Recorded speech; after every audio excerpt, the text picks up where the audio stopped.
huge chunk of time out of my life. The Boys, it's actually over. For nothing else, I'm gonna miss the experience and the process of getting here. But with that being said, here we are at the finale, and regardless of whatever you thought, I'm sure Eric Kripke will also have an opinion of your opinion. Because that's the studio way now, or the writer's way now. Just blame the audience or attack the fans whenever they have a different opinion, right? Jokes aside though, the finale of The Boys is here, and this season overall has been a rocky experience for me. And did this finale deliver in bringing in this redemption of what an episode I really disliked last season, or last week I mean? Did this episode bring it together? Did it prove a point? Did it bring it all home? No. With an asterisk, because there are moments though that I did really love. I just didn't love how we got there, so they didn't feel as earned as they could be. And that's the issue with The Boys finale, is that I'm tired of being treated, I'm tired of fans being treated like they're crazy for asking for more. I don't appreciate the deflection of that, something I'll get into in a bit. But review itself of the season, of this episode in particular, as a final episode, it was odd because to me, it kind of felt like all the stakes just kind of went out the window. You feel like this is this episode where it's like you have, the best way I can compare it is a video game, right? You have the main characters playing their entire show from seasons 1 through 4 on the hardest difficulty, Homelander, Vought, everything involved in terms of the antagonistic presence being this threatening thing and just being terrifying. Difficulty level on hard mode, it's like they just switched it to easy in this episode. The first half in particular is where I had a lot of issues, because the first half of this episode is just, things just happening for the characters. Like, the boys aren't even really having to try. They're just kind of going through the motions. Like, you have Sister Sage's whole thing at the beginning, her arc. That's really where this kind of frustrated me, is like Sister Sage's arc from the whole show, from season 4. What was the point of making her the smartest, most perceptive character? Nothing. Why? Because she doesn't even predict Homelander and what he's doing. This whole idea that she didn't expect empathy when one of her literal traits is being able to read other people's levels of empathy almost. Like, she can kind of tell what other people are thinking, how they would operate and act. And yes, that's fine if you're tackling something like unpredictability, to make her character vulnerable, to make her have a kind of weakness. But the season didn't spend enough time with her to do that. A lot of the time she was in the background of this season, not doing much. And then when she finally started to come to the surface, she's immediately helping the boys, and we didn't even get to see her kind of transition into her heroic role. It's not really heroic, but as heroic as you can be in a world of The Boys where everyone's kind of shitty. It's just so matter of fact. Like, you have them just messing with the fact that they were blasting Kimiko with radiation, and now she can just take powers away. And it's like, the moment we learn that, we know where this is going. Like, she hits Sage with it, and immediately she's just dumb again. She's still responsible for, like, a lot of things Homelander did. It kind of feels like she just walks away scot-free. I didn't appreciate that. Lack of consequence whatsoever for her character. She's not a hero. She didn't deserve a redemption, I don't think. And if it was one, it wasn't earned. We didn't have enough time for Sister Sage because we were spent introducing Allfather, who does fuck all in this episode. Like, Allfather's there for a fight, and he gets taken out, and nothing's really done with that concept of him finding the believers to actually see if Homelander wants to gather them up and do something about it. That would have been interesting. And again, I'm sure you're going to deflect Eric Kripke and say that I'm complaining that we're not getting a fight. No, I'm complaining that you set up fucking plot beats that didn't get followed through. What did you expect, a big CGI fight? No, I expected character. You look at how this season's been building up the tension and the stakes, and how, like, OP Homelander is going to end up becoming, how Vought is just a presence that's so hard to defeat because it's almost like a disease. And they just waltz through the White House like nothing. It's really just on easy mode. They walk right in there, get their way, get up to Homelander's office, and it's so presented as an easy thing. Homelander never really got a chance to show the menacing nature of him. No point in this season where the show is telling me he's at his most dangerous do I feel he's at his most dangerous. I felt he was most dangerous in seasons 1 through 3.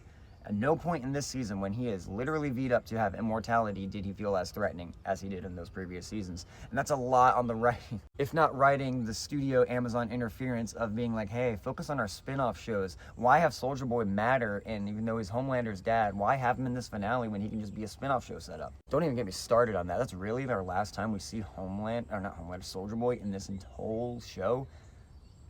A single chokeout out of nowhere. Almost a bitch move, by the way. Like, Homelander didn't even face him while doing it. Within character from Homelander, completely shelved Soldier Boy off to the side. We didn't even get to see him. That didn't even feel like a proper goodbye. I also found a lot of inconsistency with Starlight and the Gen V characters. Like, the Gen V characters are, back to just kind of hang around in this episode. They don't do much. And you get a moment between Starlight and the main character from Gen V that's supposed to be treated as this like ceremonious thing, you know. She's talking about how meeting Starlight is about meeting your heroes, and sometimes you shouldn't meet your heroes, and she says in this case it was worth it. I got to meet mine, and she was what I wanted her to be. Where was that relationship this entire season? Because we could have built that up too if you really wanted to. But I never really found that bond there. It's like at the end of the day, Starlight told them to come help, and then when they came to help, she said, go away, your show got canceled. Luke Skywalker and Last Jedi did more for Rey in that movie than Starlight did for the Gen V characters in this season at all. And they were even less ceremonious with each other. Put the keyboard down. I like Last Jedi, don't go there. Last Jedi at least had a little more balls. Because as for taking swings, this finale didn't really take any. Like, I didn't feel like there were high stakes. Nothing in scale or scope showed me that there was a true threat on the horizon. And there were certain moments, too, throughout this final fight where you're realizing, like, you know, this could have been really well done if these moments were just a little more built up to, if we felt a struggle getting there. The fight in the White House between Butcher and the crew, between Allfather getting to Homelander, it's cool in concept. It just feels like they're ending beats to a better season we didn't get to see. And that's what really bothers me about it. The fight between Homelander and them in the Oval Office itself is badass. It's a nice tussle. They're going back and forth, throwing fist for fist. It is violent. It's brutal. Could have gone a little longer. As it stands, it's just so matter of fact and easy. You have Kimiko just waltz right in and goes, all right, y'all hold them down. Proceed to business. We got a finale to wrap up. Let's get this over with. And it just kind of happens. It's like, it feels like the difficulty, again, got changed to easy out of nowhere. Homelander is a pathetic piece of shit when he doesn't have his powers, and I like that they elaborate on that. I do love the final beats of Butcher, Huey, Homelander. How the show handles their final moments, I think, are brilliant, self-contained. When you take the season that's attached to it, does not feel as well done. The idea that Homelander gets his powers taken and he's just begging like a little bitch that he is, that is so satisfying. I felt so good seeing that. That was a moment I've been waiting to see him grovel at Butcher's feet. They needed to have a fight. They needed to have that moment together, Butcher and Homelander. If they didn't have this duel, this finale would have been for nothing. And I'm glad at least they had their moment together. Should the other boys have been in the room for it? Fuck yes. Why the hell were they not? That is a choice I can't excuse. There's no excuse for that. Why are the other boys not in the room the moment Homelander gets taken out? How unceremonious is that? This is the whole show. Like, we've been building to this moment. You couldn't have just blocked the actors into the goddamn room? What the fuck? I'm sorry to get vulgar. That's just like, I'm actively questioning it more as I think about that. But it did feel really good when I saw Homelander begging for his life and Butcher just takes that crowbar and there's y'all's leader. Enjoy the spoils. And this is where the stuff I did like about the finale came in. I like the second half of it in concept of like, oh man, if this is all built up to, this would have felt so right, because I love when Butcher has that moment. Actually, well, let me take it back. Almost great. Teradyne was just stupid. There was no reason for that. I get what you're doing. You're trying to send Butcher over the edge. He had 15 million plus reasons to do that already. Like, you could have had Stan Edgar's voice and the news, him running for Vatican, be enough to motivate him. Be like, all right, this war ain't ending. I'm gonna then finish this now. I'm killing all soups. But no, we have to have a dog death that's just out of nowhere and forced. Like, I get it, Tara's old. It didn't. None of that felt authentic though. Just the placement of it felt manufactured. The moment of it felt forced. It just felt kind of silly. I was sitting there like, really? Tara's just dead? And so Butcher's saying, fuck it? I know that's not inherently why. It's like a multitude of things. Ryan had his moment too with Homelander. I like seeing him team up with Butcher. Ryan telling Butcher to fuck off because he wants his own independence, I think was beautiful. That's a great closure for Ryan. He should have been in this whole season so he could actually earn that moment. But I did like that Ryan was like, no, you're still not a good person. And that did add to Butcher's mentality, his viewpoint of himself. He has accepted himself as the monster he is in a way, and it's tragic. That was my favorite part of the finale, was Butcher and Huey's finale together. That was really where the heart of the show was stemming from the beginning, and I like that they had this full circle moment between the two. I feel like Huey and Butcher, those two have really come to an understanding between each other. So I liked how layered that conversation was, where Huey's talking to him, then Butcher decided to go to the Vought. He's like, I'm gonna take out all the soups. It doesn't matter anymore because this fight's never gonna stop. I'm raining down this thing that's gonna take them all out in the building. It's done, it's over. Once I hit this button, they're gone. So I don't think all the soups are gonna show up to work just conveniently like when you say, but fair play, dude. We just had a great moment with him where he's like, dude, you're not a monster, you're not a killer, you're just human, and it hurts to be human. And that's something Butcher's just struggled to feel his entire life in this entire show. It hit, man. Like, I was really rooting for them to have a moment together because their dynamic has just been the most, I think, emotionally pulling out of everyone. I like that Huey almost understands Butcher so much. It's like, yes, you're my enemy in this moment, but We're all just as fucked up almost. We've gone through this journey together. We've bonded through blood together. I almost have this mutual understanding for you. Like, it's this beautiful moment where, like, Huey had to take him out because it is like they're on completely different spectrums of this line that's been drawn in the sand. But Huey still does it, but he still feels sympathy for him. He still sees him as a brother in ways. Same as Butcher seeing Huey as a brother. He even says, he's like, you're a spitting of Lenny. And it was so earned. Like, that moment goodbye to Butcher, I loved. I loved every second of that. And I wanted it to be in a better season because it felt so right, and I just wish it was more led to. Attached to Mother's Milk and his whole subplot with Soulja Boy because I just never went anywhere, and now he's married again, so good for Mother's Milk. I am glad some of the other boys got their happy endings, I guess. Could have used a little more bold swing with where we were going to go with that.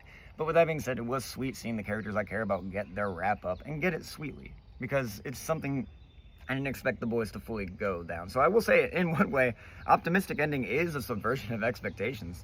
And it's just, that is, I gotta give it credit. It was done intentionally, though. I think it was just kind of done from neglect of character and then having to wrap up, set up, and then never have Mother's Milk even really share moments between Soulja Boy. Like, that, it never happens. The part of this, Congress doing their fucking job. The way that Ashley's like, I am president now. I will run things.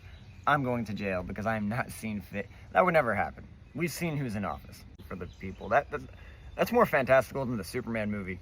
The moment I really liked and I thought was a great button to end the episode on was Huey and Starlight just being happy together. Huey gets the call. It's like, hey, come work for the government. Come feed that machine that you've already been feeding into for so long. Come. You know you want to do it. You know you want to repeat the cycle. And I love that Huey's just like, no, I'm good. I got priorities. Because why would you want to go back? Why would you want to go back to work for the same agendas that have been putting you there in the first place? Did we resolve anything with Vought? Not really. Like, Vought's still running. Stan Edgar's still out there, because I'm sure we're going to have a bunch of weird spin-offs that come from the show. Don't really care. Point is, Vought never got defeated, really, actually. That's fuck me, right? Huey and Starlight, they get to live their lives together. Starlight's pregnant. She's having a baby. It's beautiful. And I love that shot-for-shot callback to the very opening of the show where Huey and Starlight go out before she goes to save some people. They kiss. She flies away. And Huey's just happy. And he takes a moment of relief to himself. He smiles. Cut to credits. I think beat-wise, moment-wise, in isolation, Huey, Butcher, Homelander, their goodbyes were perfect. I wish the lead up getting there was earned more, though, and I wish this whole season had done a better job at really getting to these moments to really make me feel the impact, because a lot of the time I wasn't emotionally feeling it as much as I was going, huh, interesting. It needed to take swings, it needed to be bold, it needed to like make choices that you couldn't walk back on. And it does, but it felt like it was so afraid to do them too early. It felt like they was afraid, and they tried to save it all for the very, very finale until they realized they were right at the finale. And they had to cram it all together. And sometimes they didn't even cram it, they just threw something to the side because they couldn't do anything with it with the amount of allotted runtime given. I'm not saying factually this all happened, it's just how it feels, how it comes across. It doesn't feel all earned by the end. And how it feels is more important than anything. The show that's been going on for about 5+ years, it's important to nail it in this case. Does The Boys enter that upper echelon of great finales? I don't think so. I didn't like it all that much. Like, I like their goodbye moments. I say I like the ending moments in isolation, but there's more to that. You need to earn that. You need to make it feel right. You have a television show. You're not a movie. There's more to do with that. And no, deflecting and blaming the fans and saying they shouldn't expect that is stupid. Like, and I don't appreciate that aspect and angle and approach. So just this new trend happening in shows and movies where it's like, hey, if fans are angry, if people criticize it, just blame them. Just cause a fight on Twitter. Being provocative and shocking is more important, I guess. At all, it's just stupid. It's like, I don't like, and if it's a troll approach, if it's a way to market as in like, oh, we're being ironic, stop. I don't like that. Days where a show or a movie just got marketed like a normal fucking thing. People watched it, talked about it, moved on, saw the next thing. It's not that simple anymore. Whole marketing PR campaign. We gotta have a whole online debate before anything ever comes out saying it's gonna suck or be good and fight each other about it. We gotta have writers blaming fans for mistakes that the studio has made instead of getting mad at the studio that made them have to do it. And it's coming back, let's alienate them and blame them. That'll keep them watching. On the show must have been a privilege. And I just can't imagine putting down the fans that actively supported that for that long. I'm not saying the people that attack actors online and insult the personal character and personal appearance are the fans, so-called. And I'm tired of writers lumping the fans in the category of those shitty-ass people. Fans a fucking incel. I'm tired of studios thinking that.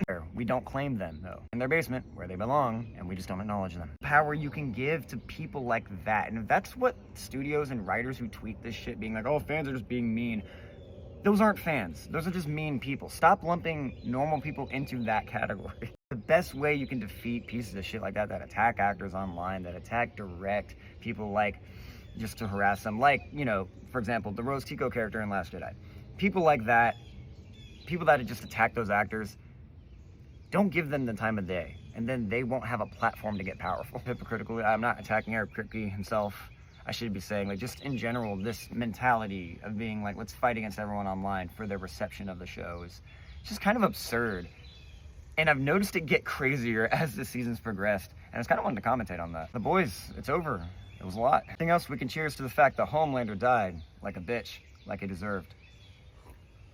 With my faults of this season, I'm gonna miss this show. I'm gonna miss this journey, man. Like, it's been a blast. I've been watching it since 2019 with my friends. It's been a bonding point for our friends, and I'm just glad I got to experience this show from beginning to end, regardless of my faults with it. Some great goodbye moments with these characters. I'm gonna miss the hell out of this cast. I don't really have an interest to continue the Boys universe in any way. This is probably my goodbye to the world as it is for that show, but I enjoyed it while I was here. Guys, what did you think of the Boys finale? Did it satisfy you? Thank you so much for watching Scatterbrain Reviews. Thank you so much for commenting, liking my videos, and watching me in general. I'll be at MomoCon this weekend in Atlanta, so if you're in Atlanta too and you're in MomoCon and you see me and fuck it. If you see me and you recognize me, come say hi. You'll be able to recognize me, but throwing it out there. Thanks for watching Scatterbrain Reviews. Leave a like, leave a comment, come talk about stories with us, come talk about movies with us, come talk about shows with us. I will see you next time. Goodbye.